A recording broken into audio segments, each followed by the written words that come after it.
Welcome. I am Rob Goff, the Head of Research and Tech Analyst with Echelon Capital Markets.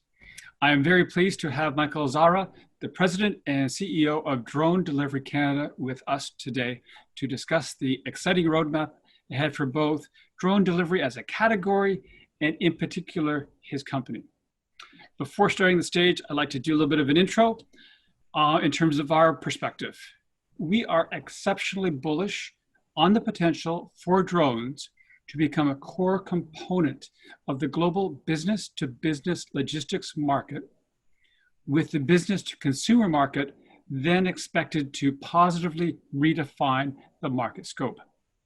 We recently launched coverage of Drone Delivery Canada, or better known as FLT to market watchers, listed on the TSXV with a speculative buy rating. We are forecasting that the shares will double over the next 12 months to our $1.80 price target. Even more recently, we moved to include FLT shares in Echelon's top pick portfolio for Q3 2020. These moves reflect our view that Drone Delivery Canada is exceptionally well positioned to quickly emerge as both a domestic and international leader in the marketplace.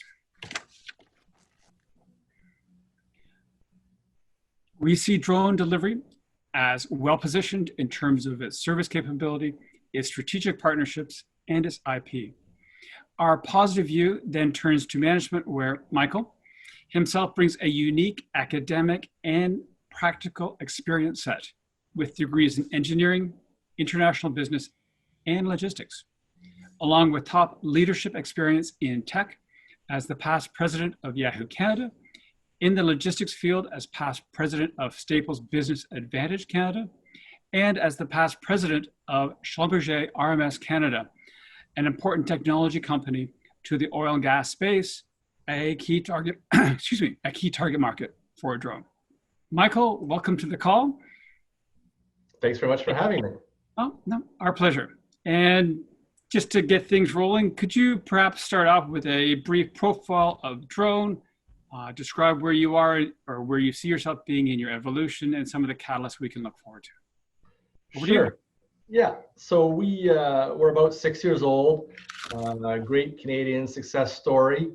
Obviously, when the company started many years ago, it was a bit of a crazy idea, and we worked very closely with the government to identify opportunities that were viable, and then started to develop the technology, got regulatory approval with Transport Canada, who's the regulatory body in Canada, and then really became a compliant operator and got approval for our drones. So the first few years were really development technology and regulatory approval. And then I started with the company in 2018, and my mandate was really to take the company from that startup entity to a fully commercialized, fully operational business, which we are now. And then part of that process was building out our new facility. We signed a 10-year agreement with Air Canada as a commercial partner to resell and market our system globally. And we've been signing customers, we've been implementing customers. And then anybody who's been following what we've been doing, we've had a lot of very positive press releases over the last little while, including starting to generate revenue in Q1 of this year. So it's been a natural progression of a typical startup company, but we are now at the point where we're fully commercialized, fully operational, generating revenue, signing new customers, and very excited about where we are and the progress that we've made. Michael, as a follow-on, could you address how COVID-19 has changed some of your own timelines and how you might define the market opportunity?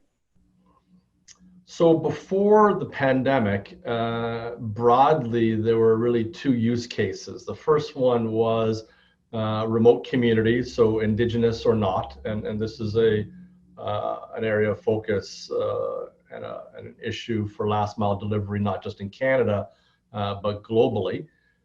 So difficult to access locations, remote communities, mining and oil and gas, where a lot of the projects are remote or could be out at sea for an oil rig as an example. So really where access was difficult. The second very broadly defined use case before the pandemic, and these are still true during the pandemic, was where time is of the essence. So maybe you can get there, but if I can get there more quickly with a drone, it makes all the difference. And it could be life-saving, like medical applications or humanitarian or emergency aid. But it could also be because time is money in the commercial and industrial markets, again, for mining and oil and gas and couriers and these sort of things. So those were before the pandemic, really the two broad use cases. With the pandemic, and obviously it's a bad thing, we wish it didn't happen, but it has certainly raised the profile of the company and raised the profile of the industry overall. It's created two new use cases. The first one is the ability to limit person-to-person contact while also still maintaining the supply chain. So it could be an indigenous community that wants to prevent the virus from coming into the community. It could be healthcare, and they don't want to cross-contaminate between buildings or anything along those lines. But they need to keep the supply chain open to move medical supplies, testing swabs, PPE, or what have you. So drones are perfect for that application to keep the supply chain open, but limit person-to-person contact because of what's going on with the pandemic. And then the fourth use case that's come about is a lot of companies, as a result of the pandemic, they're looking at their business continuity plans and their disaster recovery plans, and they're realizing they don't have a backup to their supply chain. So they're looking at drones as being an integral part of their supply chain to extend or even replace certain components of the supply chain that they might be having difficulty with during a pandemic or any kind of natural disaster or anything along those lines. So similar to what you might do, you might have a contract with a company that has a diesel generator that gives you backup electricity in case of a catastrophe or a large power outage. They're looking at drones as an integral part of the supply chain and disaster recovery plan. So really, the pandemic has raised the profile of the business, raised the profile of the industry, and created two new use cases. So we've got a lot of interest in the last quite a few months from healthcare, from the government, federally and provincially, from First Nations community. So it's definitely increased the activity and use cases for what we're doing. And perhaps taking it one step further, could you talk to how this may have changed the pacing or the prioritization of some of your approvals to your fleet or commercial contracts? So the commercial customers that we've been dealing with, I mean, they had a valid use case and ROI for a drone delivery project prior to the pandemic, and the pandemic hasn't caused that to go away. In some cases, it's accelerated it, but certainly there have not been any commercial or industrial customers or prospects in the funnel that have gone away because of the pandemic, but they still have viable use cases. If you look at what I said earlier, we've had definitely an increase in opportunities and outreach from First Nations, from the government, from healthcare, broadly defined as hospitals and medical labs and that sort of thing. So that's certainly raised the activity. We also are working with Transport Canada, and they have said that they are willing to demonstrate some flexibility. They're not being specifics on a case-by-case basis, understandably, but they're willing to fast track approvals of new drones or projects that might be outside the scope of the typical rules. So Transport Canada has demonstrated that they're willing to be flexible, which is great. And also other departments within the government are keen to do whatever they can do with technology like ours to help with the pandemic. So we have started to fast track the Robin as well as the Condor as a result of sort of general, I would say, commercial interest in it. That's been very favorable. But also because of the pandemic and some inquiries we've had, we're working with Transport Canada to potentially fast track those too. And I would think the Condor, because of its range, its speed, its ability to carry weights, would be of priority with many of your potential clients? Yeah, so there are remote communities that the Sparrow or the Robin can certainly access, but there are communities in Canada, First Nations or Inuit communities that are rather distant. I mean, hundreds of kilometers away from other communities or large urban centers. So the Condor, with its range of 200 kilometers and its payload capacity of 180 kilograms or 400 pounds is ideal for long distance, or where you need to move bulk supplies like bulk PPE or respirators or ventilators or these sort of things. So definitely there's been an increased interest in the Condor because of the pandemic, for sure. Absolutely. Okay. And when I originally introduced it, I talked about the B2B marketplace first and then the B2C marketplace. Could you talk to how you see those unfolding and some of the hurdles to be crossed? So the industry has really been a crawl, walk, run approach by the regulator, and really by us as well. And that makes sense given what we're doing, and it's it was new at the time, and safety and these sort of things. So the way the industry started was really a focus on remote, which were typically First Nations communities or very distant, maybe non-Indigenous communities. So it migrated from remote to rural. And we've done rural projects as well. We recently announced a defibrillator project that was in a rural environment in Ontario. And then it's also migrated to suburban in the last little while. We have suburban projects. DSV is a perfect example of a project I would say is suburban. But they've all been, I would say, more B2B type applications today. Residential applications or very high density urban applications are still probably a little ways away. I mean, they're coming as part of the natural progression. But today, really with the regulatory environment, it's hard to have a project that's, for instance, downtown Toronto, from a building downtown to a building downtown. Really, the regulations don't allow for that, and flying over high density populations and that sort of thing. But we've seen the progression of the industry, so it's a natural expectation that we'll see more high density urban applications in the future, residential applications in the future. And Transport Canada has been really good to work with. Obviously, they have a mandate of safety and these sort of things, but they also genuinely want to move the industry forward. They're generally pushing the envelope, working very collaboratively with players in the industry and leaders in the industry, such as ourselves. So we do see that they want to move the industry forward, and they're probably operating at the pace that they should. But we will see a natural progression into more urban and residential and high density applications in the future. And then one day in our lifetime, I'm sure we'll have unmanned flying taxi drones. So we'll see that, which would be great in dealing with traffic. So.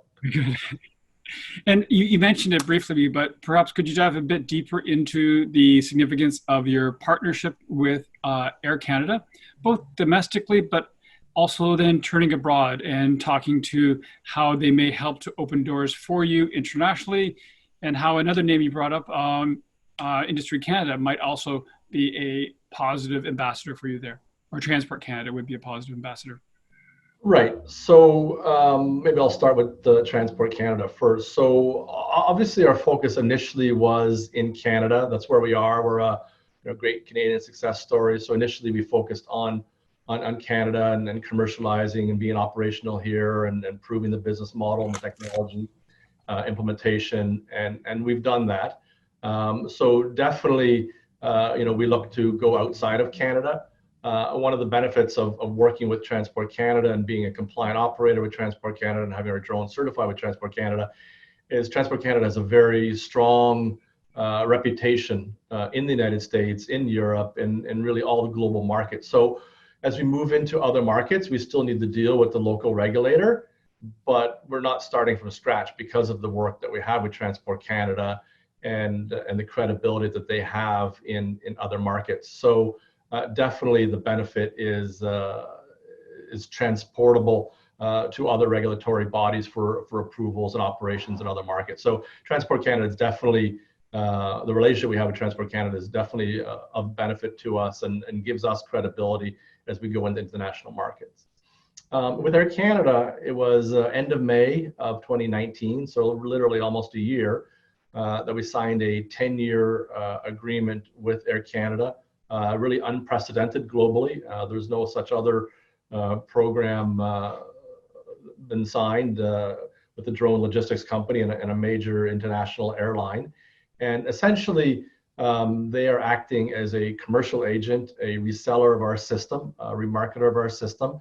Again, initially focused in Canada. We wanted to build some critical mass and get some wins in Canada, and we've done that. And then the agreement envisions extending it into United States and European markets in the future.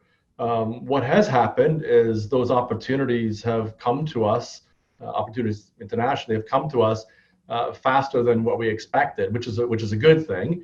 And I've done some international travel with Air Canada, and they're extremely well connected globally through their own offices, through regulators, through industrial, commercial, and logistics partners that they deal with globally. DSV is a perfect example. A very large European logistics company, and that opportunity came to us via Air Canada as a reseller commercial partner. So, the migration from Canada to international with Air Canada is happening, and they bring a lot to the table in terms of expertise in cargo, obviously, and specialized cargo, but also their global network. So we're very, very excited to be partnered with them, and thus far it's been very fruitful. A lot of great opportunities we've signed, a lot more in the funnel in Canada and internationally. So we're very excited about that.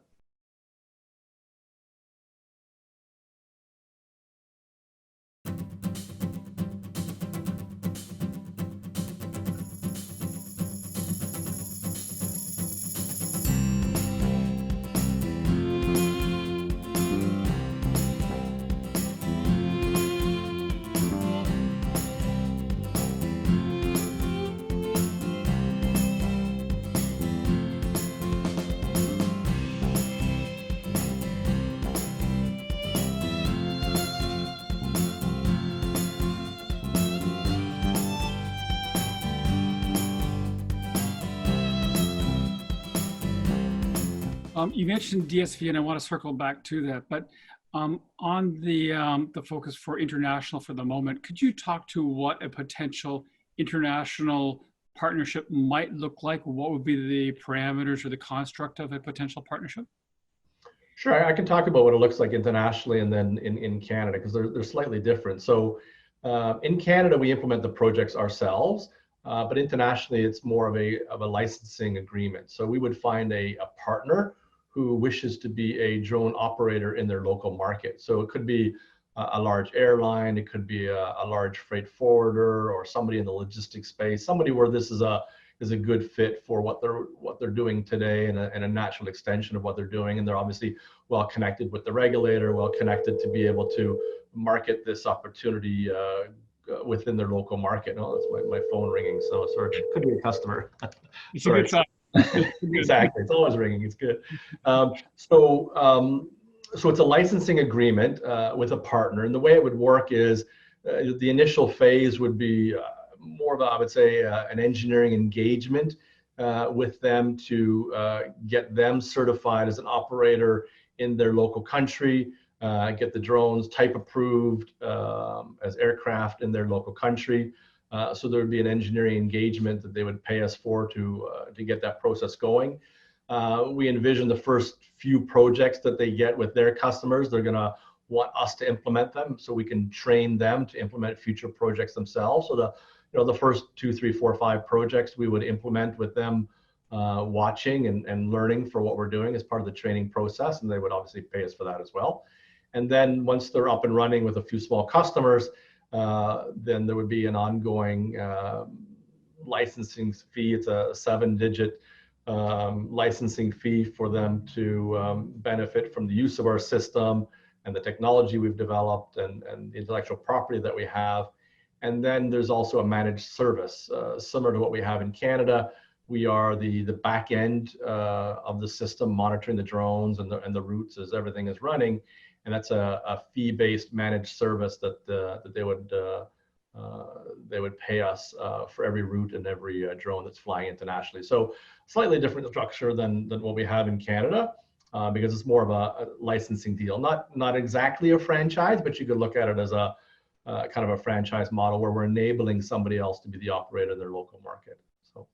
And would it be fair to talk to some of the countries where there has been expressed interest in Yeah. a partnership? Sure. So we are in active discussions in a number of countries, United States, obviously, India, Israel, a few countries in Africa, Europe, of course. So we are having, and Middle East as well. So we are in I would say, fairly advanced conversations in some of those countries, and rather optimistic that we'll see something happening in the next little while. That's what we expect. Again, part of the licensing model. So we're very excited to have good traction in Canada, but also to be branching out internationally in a very controlled way, but branching out internationally as part of our natural progression as we grow. And the business is really designed from the beginning as a scalable international business. So this has all been, part of the original plan and the original design of the business, the business model, the operations control center, and these sort of things. So, And the Air Canada name resonates with investors. I don't think DSV has the same panache with investors. Could you perhaps talk to the scope of its reach and what that could evolve into? Yeah, so DSV is maybe not as well known by the average person on the street, but within the logistics field, and certainly within Europe, where they're based in Denmark, they're well known, and they are a very large, multi-billion-dollar global logistics company, one of the top in the world for sure. And we signed them as a customer for the first route, which has been operating since Q1 of this year when revenue started. They were our first revenue customer. We've been doing hundreds of flights a month with them very successfully. We recently announced a second route with them, which is going to be from their very large 1.2 million square foot facility in Milton, Ontario, off-site to a couple of their customers, moving healthcare products, including some COVID-19 related healthcare products. And the first route was with the Sparrow between two drone spot depots. The second route is exciting because it's going to be our first route with the recently announced Sparrow cargo drop functionality, where we leave DSV, we fly to a location where there's very minimal infrastructure.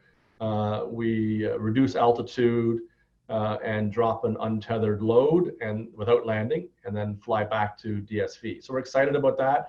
It's a 3.5-kilometer route. It's helping DSV service a couple of the customers. It's going to be flying over the 401, which is the busiest road in the world. So we're excited about being able to do that as well. And we're very excited about other potential routes with DSV in Canada and globally. I mean, they're really a great customer for us because they're very innovative. They're really a thought leader in logistics. They want to move forward in terms of being able to take care of their customers and be responsive to new technology and new customer needs. And they're very scalable for us because of their size and their global operation. So very excited to be partnering with DSV.